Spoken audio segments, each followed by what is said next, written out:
Hello everyone. Today we are going to talk about the management of acute life-threatening asthma exacerbation in intensive care unit.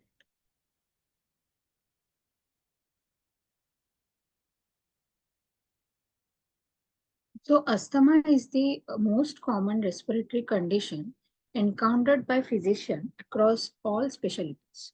So asthma is commonly managed in primary care setting or during acute exacerbation in emergency department. However, severe exacerbations require hospitalization, and most severe and life-threatening exacerbation may require admission in intensive care unit and initiation of the mechanical ventilation. So, acute severe asthma exacerbation leading to ICU admission require immediate assessment and institution of management strategy to minimize morbidity and burden associated with mechanical ventilation. Now, regarding the classification of the asthma severity. So this classification basically depends upon the FEV1 ratio. If it is and the clinical symptoms of the patient. If the patient is having this acute moderate asthma, then there will be the respiratory rate will be less than 25, heart rate will be less than 110. If the patient is having acute severe asthma, then there will be the inability to complete sentence. Respiratory rate will be more than 25 and the heart rate will be more than 110. If the patient is in the life-threatening situation, then there will be the altered consciousness, exhaustion, arrhythmia, hypotension, cyanosis, silent chest, oxygen saturation less than 92%, and normal pace. Now we will see how to deal with this acute asthma exacerbation. So first therapy is always oxygen therapy and target. So although asthma is primarily large airway disease, some patients with acute asthma exacerbation may present with the hypoxemia of varying severity and targeted oxygen therapy is recommended. So the BTS guidelines currently recommended an oxygen saturation of 94 to 98%. A randomized controlled trial of 106 patients presenting to the AD with acute severe asthma concluded that high concentration of O2 saturation, that is 8 liter per minute, via medium concentration Hudson face mask, significantly increases the PCO2 and recommended a titrated regimen where oxygen is only administered to patients suffering from hypoxemia with oxygen saturation of less than or equal to 92%. In the 2018 Improving Oxygen Therapy in Acute Illness, that is AOTA Systemic Review and Meta-Analysis, reviewed 16,037 hospitalized patients with various acute conditions. And they have highlighted that hyperoxemia may be associated with adverse outcome. In this study, the liberal oxygen therapy was associated with increase in hospital mortality. So UK ROCKS and Mega ROCKS trial are multi-center trial aiming to recruit large number of ICU patients to identify the ideal oxygen saturation target for critically ill mechanically ventilated patients. So this trial should provide important insight into intervention previously regarded as cornerstone of management for a wide range of conditions.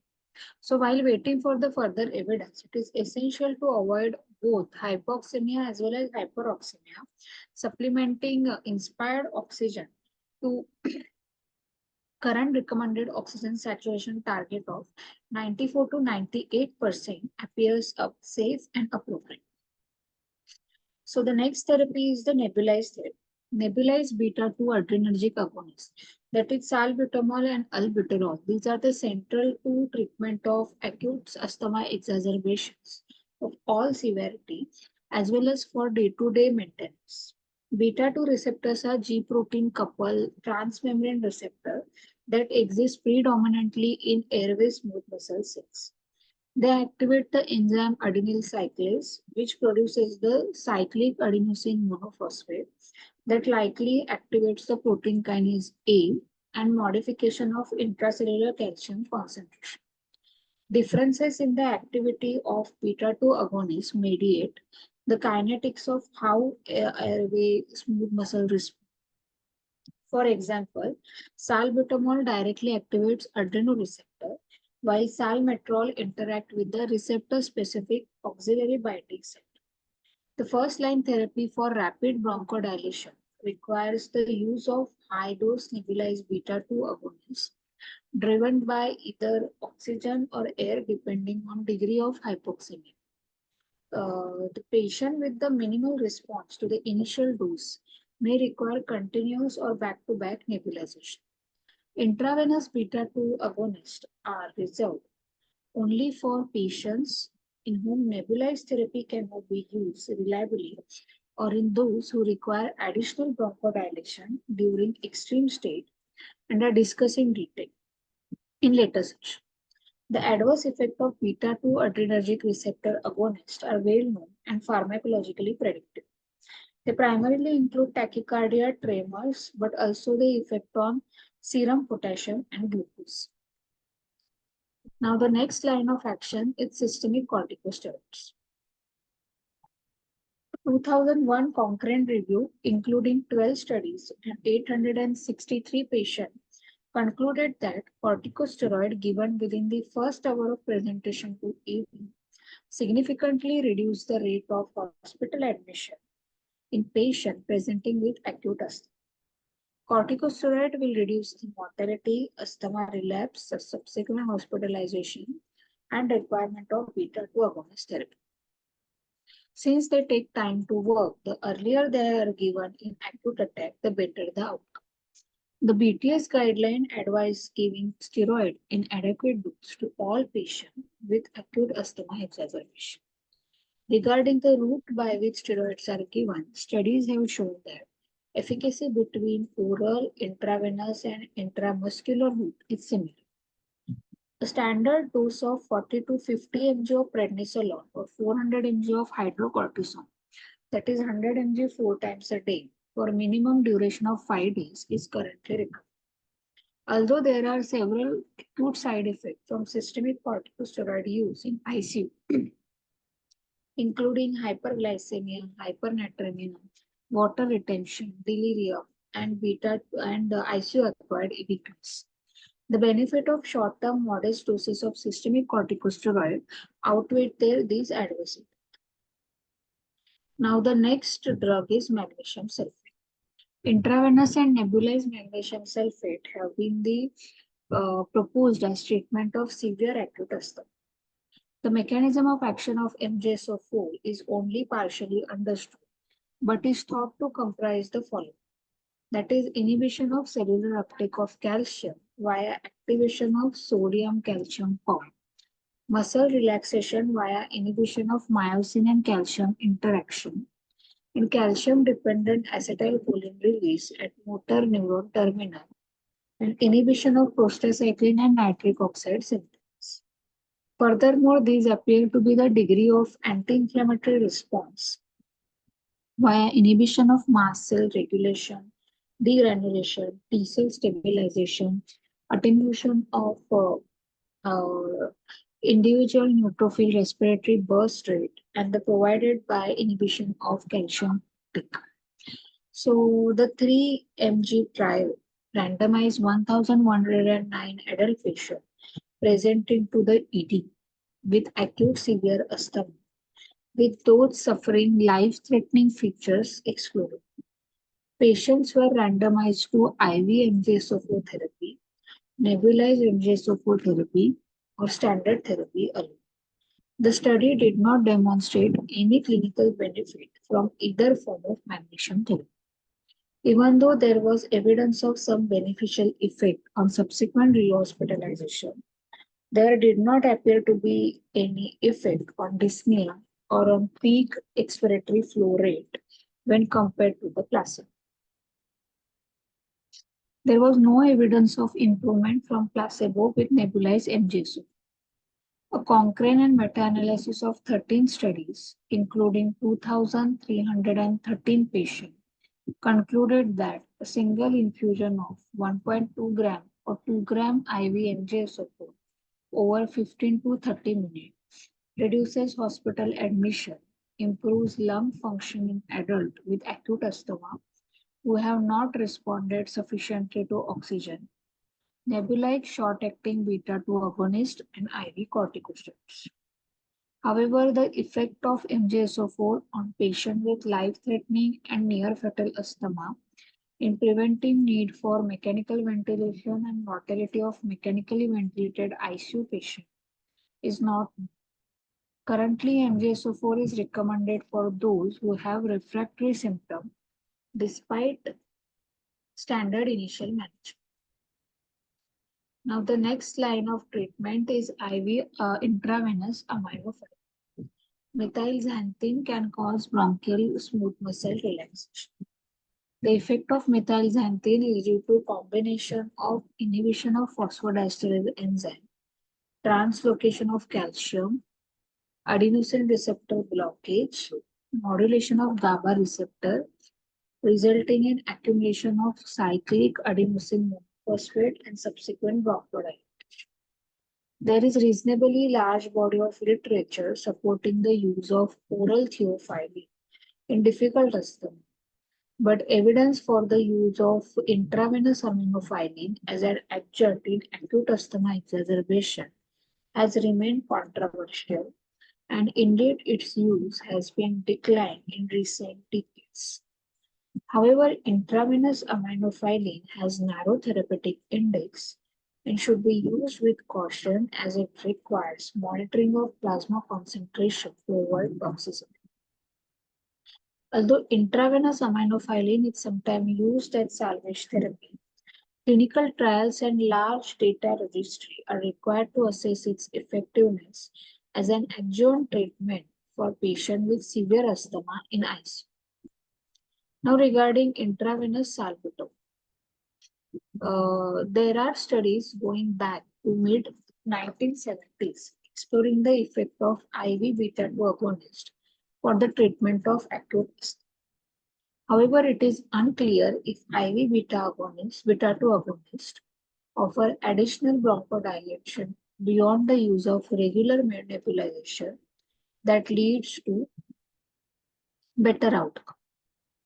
So, a meta-analysis conducted in 2001 involving 15 RCTs and 584 patients concluded that there was no significant evidence to support the use of intravenous beta-2 agonist over nebulized form to improve bronchodilator response. However, only 20% of the studies directly assess the outcome of IV beta-2 agonist in addition to nebulized. A subsequent meta-analysis was published in 2012, especially exploring the addition of IV beta agonist to inhaled beta agonist in acute asthma. And this analysis included 3 RCTs involving 104 patients. And it was noted these of these only one study supported the use of IV form with the evidence of shorter recovery time and slight benefit regarding pulmonary intake scores. It was noted, however, that these advantages should be considered carefully with respect to increased side effect associated with IV beta agonist. Currently, there is no evidence to support the use of IV beta 2 agonist in patients with severe asthma in ICU. However, it is available as additional bronchodilator treatment in those with acute with severe airflow obstruction, and it continues to be used as rescue therapy in ICU. Now, the management of acute life-threatening asthma, advanced management in the ICU. So, patient with acute life-threatening and near fatal asthma should be admitted to the ICU for close monitoring to initiate additional measures to optimize bronchodilation and ventilation. So we'll see how can we use high flow nasal oxygenation. Asthma patients admitted to ICU are often hypoxic, and supplemental oxygen therapy is one of the most common first-line treatment provided either via low flow nasal cannula or via face mask. So this low flow nasal cannula can deliver supplemental oxygen at a maximum rate of 4 to 6 liters per minute, while standard reservoir masks can deliver maximum rate of 15 liter per. A 2021 study that randomized 62 acute severe asthma patients to either NIV or high flow nasal cannula found that high flow nasal cannula can significantly lower respiratory rate at 48 hours when compared to NIV. Furthermore, high flow nasal cannula group had shorter mean ICU and hospital length of stay and the greater average comfort score. Meta-analysis of four randomized controlled trials totaling 1,700 and 1,775 patients showed that although high flow nasal cannula appeared to significantly lower dyspnea score, there was no significant influence on gas exchange, intubation rate, and hospital length of stay. Although a trial of high flow nasal cannula could be considered for improvement of dyspnea in certain patients, it should not be regarded as an alternative to mechanical ventilation. Now, the next modality of the treatment is NI. Non-invasive ventilation has physiological effect of reducing work of breathing and alveolar recruitment, improving dynamic lung compliance, offsetting the intrinsic positive end expiratory pressure, and improving gas exchange during acute respiratory failure. Intensive care admission and invasive mechanical ventilation for acute respiratory failure from asthma are associated with significant mortality. While NIV is established practice for hypercapnic respiratory failure for COPD patients, the use of NIV during acute asthma exacerbation remains a contentious issue. Patients with acute severe asthma often present with hypoxemic respiratory failure rather than hypercapnic respiratory failure, and the primary aim is to optimize oxygenation while elevating airway symptoms with bronchodilator therapy. However, patients with later stage life-threatening or near fatal asthma may develop hypercapnic respiratory failure, often necessitating endotracheal intubation and mechanical ventilation. Despite the lack of robust clinical evidence and the guidance on using NIV in asthma, more recent retrospective cohort studies documented increased frequency of NIV use. However, NIV failure can be associated with increased length of hospital stay and high hospital mortality. So, the larger randomized controlled trials are required to assess the clinical efficacy of NIV in acute asthma exacerbation for preventing invasive mechanical ventilation and impact on mortality. While NIV is not alternative to invasive mechanical ventilation, the use of NIV should be limited to safe areas where invasive mechanical ventilation can be utilized rapidly and at risk patient can monitor very closely. Now regarding intubation, approximately 2% of all acute severe asthma patients will go on to require intubation and mechanical ventilation. Among ICU patients, nearly 36 to 46% may require invasive mechanical ventilation within 24 hours of admission. The decision to intubate is a clinical one, and albeit considering the investigations and projected deterioration of the patient's condition. Although variable depending on the combination of factors and the clinical indications for intubation in acute severe asthma are detailed below. So there are relative and immediate indications for intubation.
So the immediate indications for the intubations are cardiac arrest, PO2 less than 8 and PCO2 more than 65.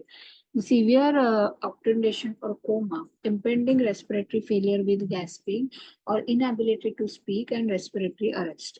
And the relative indications are progressive exhaustion, increasing use of the accessory muscles or change in rate and depth of the respiration, change in posture of speech, and failure to reverse the severe respiratory acidosis despite intensive therapy, altered sensorium, severe hypoxemia with the maximal oxygen delivery, and silence. Intubation in the context of the relative indication can be challenging. Intubation of such a patient requires the rapid sequence induction with the close monitoring of the cardiovascular status. Pre-oxygenation may not be straightforward due to airway tract. A large endotracheal tube is preferred as it may help with the subsequent bronchial toileting with the use of bronchoscopy. The induction agents commonly used are propofol and ketamine in combination with opioid and paralyzing agent. There are several potential complications that may arise during endotracheal intubation. Some are specific to asthma patients.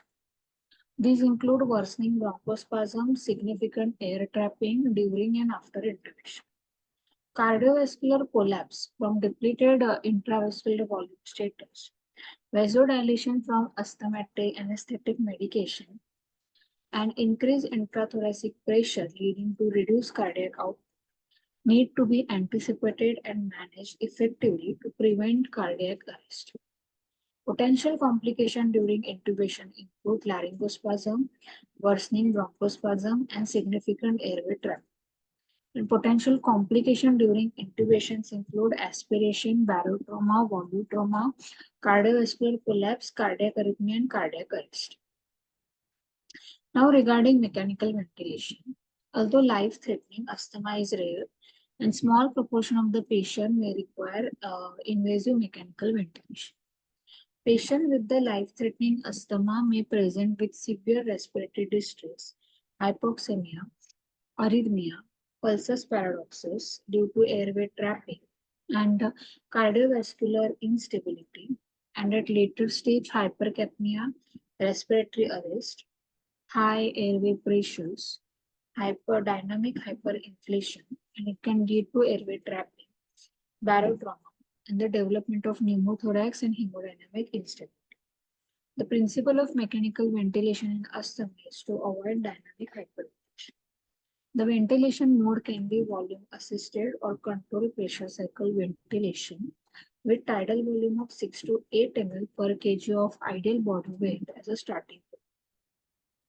Minute ventilation should be adjusted to allow adequate time for expiratory phase. High inspiratory to inspiratory ratio time are often required at 1 is to 3 or 1 is to 4 with lower respiratory rate. In the event of continued breathtaking, disconnecting ventilator circuit followed by manual decompression is required to improve dynamic hyperinflation. Then PEEP is generally applied in all mechanically ventilated patients to avoid alveolar collapse, and higher level of PEEP are often utilized for continued lung recruitment during mechanical ventilation in ARDS patients. In patients with asthma, airway obstruction, expiratory flow limitation result in generation of intrinsic PEEP, which can be measured by performing expiratory breath hold on the ventilator. Excessive intrinsic PEEP can lead to gas trapping, consequently dynamic hyperinflation. Establishing optimal PEEP during mechanical ventilation for patients with asthma is a contentious issue. In practice, most advocates applied PEEP of 0 and reduced level of PEEP below intrinsic PEEP to minimize hyperinflation. Permissive hypercapnia is often adopted with deep sedation in neuromuscular paralysis at early stages to prevent patient ventilator dyssynchrony. Now, regarding anesthetic agent, ketamine is the dissociative anesthetic used extensively for its sedation and analgesic effect. It is a competitive N-methyl D-aspartate receptor antagonist, which is a derivative of phencyclide. It has excellent bioavailability from the both intravenous and intramuscular administration, with rapid onset of action and time to peak concentration of approximately 60 seconds. The duration of action of single bolus is 10 to 15 minutes, and its distribution half-life is 7 to 11 minutes, being cleared via hepatic route within the 2 to 3 hours. The bronchodilator effect of ketamine was reported not long after its introduction to the market and its use in children, producing remarkable improvement in wheeze and respiratory distress. So the use of ketamine in severe refractory asthma has continued since particularly in pediatric population. Ketamine's effect appear to be mediated not just via NMDA receptor antagonism, but via mediate of other receptor target, including dopaminergic, serotonergic, adrenergic, opioidergic, cholinergic, and ion channels, including voltage gated sodium channel and hyperpolarization activated cyclic nucleotide gated. The effect of bronchodilation is thought to be mediated not only by direct antagonism of NMDA receptor induced bronchoconstriction, but by increasing synaptic catecholamine level via presynaptic reuptake inhibition, downregulation of intrinsic nitric oxide synthetase activity, airway smooth muscle relaxation via reduction of L-type calcium channel induced calcium index, and reduction of inflammation via reduction in the macrophage recruitment. So the ketamine is commonly used as induction and maintenance of sedation agent in patients with severe asthma. Now the next is inhalational anesthetic agent. Inhalational anesthetic agents such as isoflurane, sevoflurane, enflurane, and halothane are known to induce bronchodilation through blockage of voltage-gated calcium channels, depletion of sarcoplasmic reticulum calcium stores, possibly through GABAergic mechanism. However, this effect is not seen in test. Isoflurane improves the arterial pH and reduces the partial pressure of arterial carbon dioxide in mechanically ventilated children. Sevoflurane may provide clinical improvement in mechanically ventilated children with life-threatening asthma. It must be noted that the use of inhalational anesthetic agent in ICU may only be performed in presence of appropriate gas scavenging equipment along with specialized delivery device which are designed to conserve inhalational anesthetic. One such a device is Anaconda, which enables the administration of volatile anesthetist and is inserted between Y-piece and tube. While its use as an additional rescue therapy continues, further studies are needed to evaluate the clinical impact of such a device on robust clinical outcomes. The next modality of treatment is extracorporeal CO2 removal. Extracorporeal carbon dioxide removal provides a means of fast and effective treatment of CO2 removal in acute hypercapnic respiratory failure. However, in comparison to extracorporeal membrane oxygen, the blood is not oxygenated before returning to the body. So, given the solubility and the diffusion characteristic of carbon dioxide compared to oxygen, ECMO requires much lower blood flow rate. Utilizing this treatment, the deleterious effect of invasive mechanical ventilation can be less. The Bromberg et al. Retrospectively analyzed 26 patients from single center who required ECMO for status asthmaticus, demonstrating 100% survival to hospital discharge with significant improvement in tidal volume, respiratory rate, intrinsic peak and plateau pressure, acidosis following 1 day of ECMO.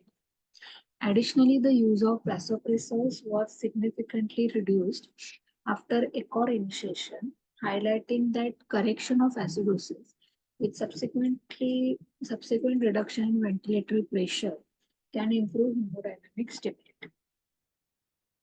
Additionally, 76.9% of patients were able to extubate it while ECOR was being delivered, further reducing the incidence of ventilator-associated lung injuries commonly seen in asthma.